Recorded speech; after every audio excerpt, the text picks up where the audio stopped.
Hi, I am Professor Suneel Maheshwari with the Department of Accounting at Indiana University of Pennsylvania. Today we'll be talking about another current assets, inventory. Now, inventory could be for the raw material or for work in process of finished goods, depending upon the type of organizations. So if it is a manufacturing organization, you'll probably see all of those in over there. That is raw material inventory, work in process inventory, that is the goods not completed, as well as the finished goods inventory. In an organization that is merchandising in nature, you'll probably only find finished goods inventory because it buys the finished goods from the manufacturers and sells it to the customers. We will talk about how to account for that inventory, how to value that inventory using different methods. Now, to determine the actual physical count or units of inventory in the books, we determine from the accounting records. You can do it by physical counting, or it will also include the consigned goods, but it does not include those that are held for another company. So if you've got the goods which are held by you just for resale and it belongs to someone else, the ownership belongs to someone else, that will not be included in your inventory. But on the other hand, if you have got some goods out on consignment to someone else, it will be, and you are the owner, it will be included as part of your inventory. Now, what about in-transit goods? Whether they should be included as the part of the inventory or not, that depends upon the shipping terms. For example, one of the shipping terms is free on board at the shipping point. In this case, when the goods leave the seller's shipping dock, the ownership changes hands. So if you are not the owner, then you do not include it in your inventory. Free on board, in this case, the ownership changes hand at the point of delivery to the customer. So until you are the owner, it'll be part of your inventory. So company, whichever company has a legal title to the goods while in transit will pay for the transportation cost as well. There are two methods in which we can value inventory. The first is called the perpetual inventory system, and the second is called the periodic inventory system. Perpetual inventory system, you can see it in any of the stores these days and in action. And these are used for all types of goods. And why it is called perpetual is because it keeps a running record of all the goods bought, sold, and on hand, along with its value. Physical count of the inventory is only taken once a year to determine whether there is a shortage or pilferage of the goods or not. As far as the periodic inventory system is concerned, it is generally used for inexpensive goods, and inventory is counted at least once a year. In this case, you do not update the inventory record with every transaction where the goods are bought, sold, and on hand. So in this case, for example, if you have got salt or coal, generally the inventory doesn't get updated with every transaction. Or if you've got the salt to melt the ice, the Department of Transportation may not take the inventory after every time a truck is loaded and goes out on the road. Now, how does the perpetual system works? Now, when you go to a departmental store and buy something, the cashier will scan the goods using this barcode. When that barcode is scanned, it does various things. It will record the sale, so it will also give you a receipt for that sale. It will update the inventory records. So it will update the inventory records to show that the inventory has gone down by that sale, and your revenue has gone up by the sale amount. So there are two journal entries over there, one for the sale and one for the inventory at cost. The sale is at revenue at the sale price, and inventory is recorded at the cost. So to record revenue and the asset received, which is cash, and to record the cost of goods sold, that is the goods sold, and reduction of inventory, we will now see the journal entries. First entry, inventory to accounts payable. Whenever you purchase goods on account, you make the entry where inventory goes up. So please note that the inventory is being debited, so the value of the inventory is being updated by $560,000. Now, when you sell the goods worth $540,000 out of it for $900,000, then there are two entries which are made. One is for the sales revenue of $900,000, which is account receivable debited to sales revenue.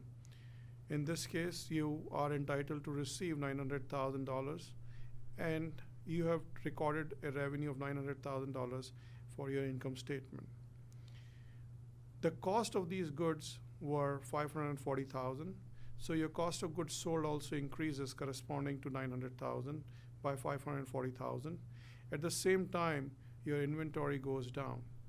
So now your inventory balance from $560,000, it goes down by $540,000 to $20,000. So in this way, you've got the continuous update of the inventory record, and that is why it's known as the perpetual system. So if you start to record the transactions in the inventory account and the cost of goods sold account, suppose there was a beginning balance of $100,000. You purchased goods worth $560,000, and you sold goods worth $540,000 and recorded an expense of $540,000. Your balance now will be $120,000. To come to the balance, you add the debit side. So 560 plus 100 gives you 660, minus add the credit side, which is 540. So that 660 minus 540 will give you 120,000.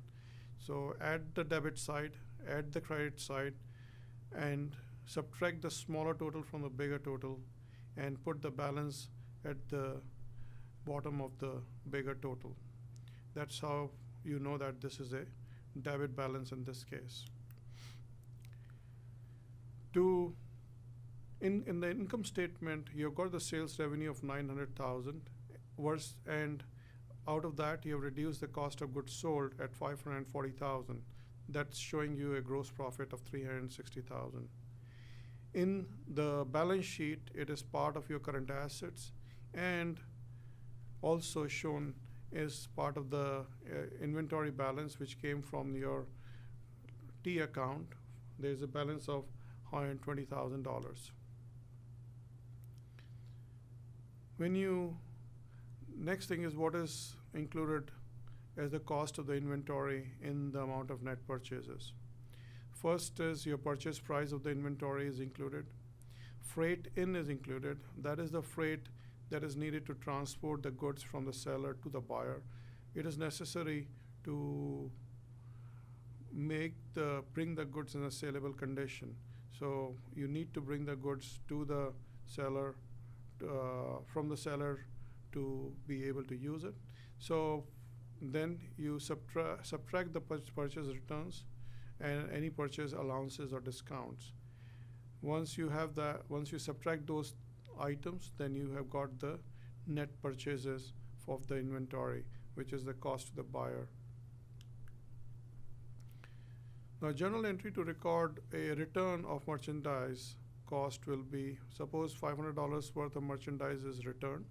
So you have got accounts payable is being reversed, which was created earlier, and it is debited now by $500. And since your inventory has been returned, your balance of inventory is going down by $500. If you are to record a purchase of $1,000, then under the perpetual system, you will debit inventory by $1,000 because your inventory is increasing. And then If it is not paid in cash, generally accounts payable of $1,000. So you are obligated to pay $1,000 to the seller. Next is recording the transaction relating to the payment. Journal entry to record the payment of the merchandise within 10 days when the discount term is 2-10 and N-30.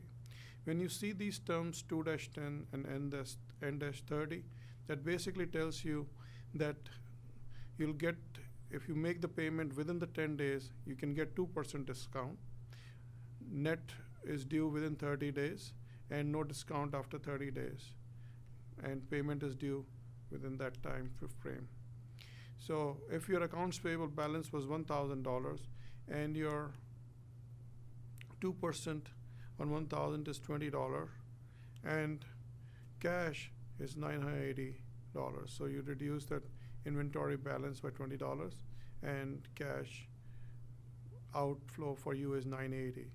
Again, that's the value of the inventory that has gone down. Now we'll talk about the various inventory valuation methods.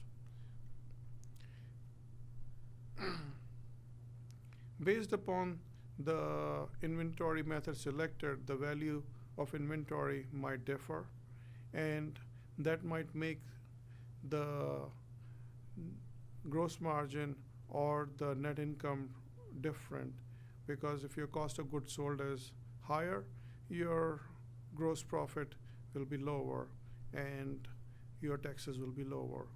And similarly, it is true the other way around as well. Now, as far as the cost of the inventory is concerned, it includes the purchase price, any freight in, that is the freight paid to bring the goods in, insurance while in transit, any fees or taxes that are paid, maybe excise duty, maybe import duty, less any returns, allowances, and any discount is included in the cost of the inventory. There are 4 methods by which you can value inventory, and these are generally accepted methods, and company can use any of these methods as long as it uses them consistently.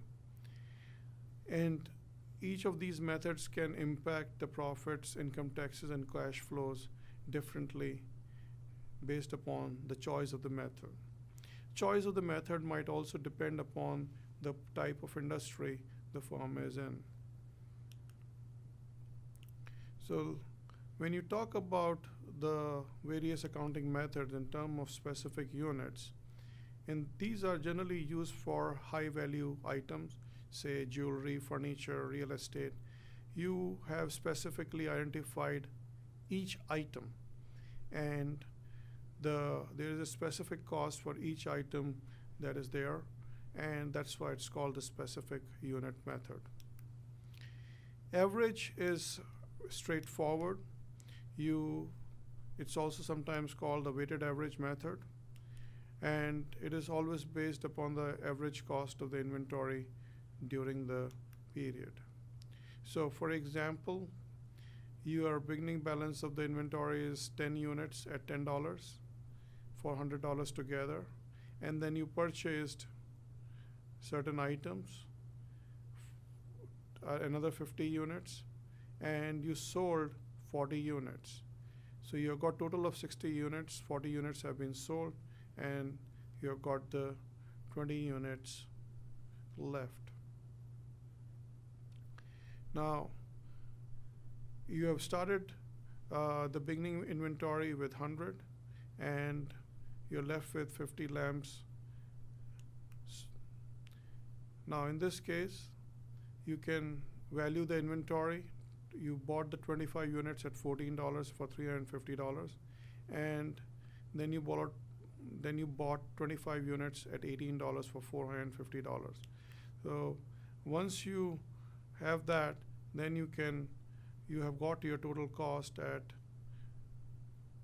$9,000. Out of that, you've got the 40 units that have been sold and 20 units that are in the ending inventory. So you've got total of 60 units for $9,000. In this case, if we are to find out what is the cost of goods sold and what is the value of the ending inventory, then what we do is we take the if we follow the average method, you can just do 9,000 by 60 to get the average unit cost. But if we follow a different method, your valuation of inventory will differ. So for the average cost, we know the cost of goods available is $900, and there are total of 60 units for $15 a piece. So as far as the cost of goods sold is concerned, you have got 40 units sold at $15 each, giving you the cost of goods sold at $600. Your ending inventory is 20 units at $15 each for $300. So if you use the average cost method, in this case, you've got the cost of goods sold at $600 and average cost and ending inventory value at $300. Now, in this, again, this is how the balance in the ending inventory would look like using the average method if you prepare the T account for the inventory. Coming to the next method, that is first in and first out. In the first in, first out method, it is assumed that the goods that came in first have been sold first. The goods that came in first have been sold first. For example, if you think about the fresh goods or fresh fruits and vegetables, then generally the goods that came in first will be sold first. So first, if we use this assumption, in this case, the ending inventory will be based upon the latest cost, and the cost of goods sold will be based on the oldest cost. For example, in this case, we purchased 10 units at $10. That was the beginning inventory. We purchased 25 units on now at $14 for $350. And then the second purchase afterwards is 25 units at $18. Now, if you do the first in, first out method, first you will sell, if there are 40 units sold, then the first 10 units will be sold out of the 10 units in the beginning inventory, and the remaining 25 units will be sold from the purchase number 1 at $14 a unit for $350. So in this case, the remaining 5 units will be sold from the second purchase of number 2 purchase at the $18 a piece. So first in, first out, in this case, the units that are in the beginning inventory were purchased first, and they are assumed to be sold first. After that, number 1 purchase was done, that was sold, and then followed by the number 2 purchase. In this case, your value of ending inventory balance is 20 units left at $18 a piece, which is the last purchase that was made for $360. So your cost of goods sold is $540, and $360 is the value of the inventory if you use the FIFO or the first in, first out method. If we talk about the last in, first out method, in this case, the assumption is that the last units that were purchased were sold first. So oldest cost is recorded in the ending inventory, and the most recent cost is part of the cost of goods sold. Generally used, if you think about the oil industry, they sell the gas at the most recent prices, or For gold, they will sell the gold at the most recent prices. So that's last and first out. Many companies use this approach because the cost of goods sold is charged with the most recent purchases. Let's take the same example. Now in this case, if 40 units were sold, instead of using the FIFO approach, if we use the LIFO approach, and to sell 40 units, the purchase from number 2, all the 25 units will be sold first, and the remaining units, 15 units, will be sold from purchase number 1. So in the ending inventory will have 10 units from the beginning inventory and 10 units from purchase number 1 for a total value of 240. In this case, you will see that the cost of goods sold account is $660, and it is higher than the other methods. So if the cost of goods sold is higher, obviously your net income will be lower, and if your net income is lower, your taxes will be lower. Let's do one more illustration for Hazelwood surplus. So Hazelwood surplus makes the following purchases: March 3rd, March 17th, and March 23, some tents at $21 a piece. And now Hazelwood had sold 318 units or tents at March 31st. And the ending inventory now consists of 52 tents. The selling price is at $45. You are required to find out the average cost under FIFO, LIFO, and the average cost method. So total goods available. So total goods available is what is available for sales. That is including the beginning inventory. So you have got beginning inventory plus 3 purchases that were made. So the total goods available for sale is 6,945. The total goods available for sale, whatever is sold is called cost of goods sold, and whatever is left over that is not sold is the part of ending inventory. So starting with the average cost method, you've got 6,945 for 370 units. The average cost for the unit is $18.77. Out of this, you sold 318 tents at $18.77 a piece for $59.69. And the 52 cent and the remaining 52 tents are also at $18.77, which is the ending inventory. So in this case, you notice you've taken all the costs and divided by the number of units.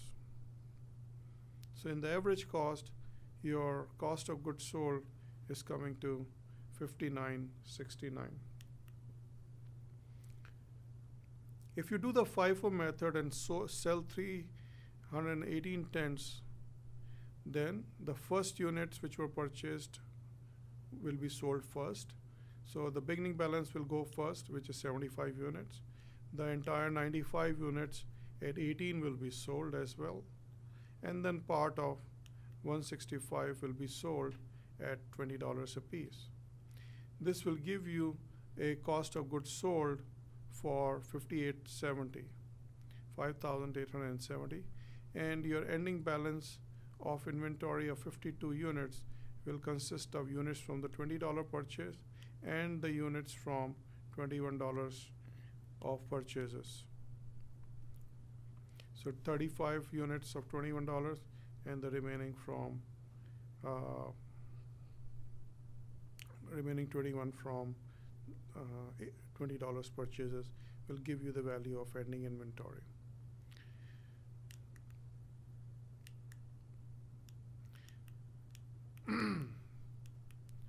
Next is the LIFO method. In the LIFO method, if you sell 318 units, then the last units of March 23rd will get sold first.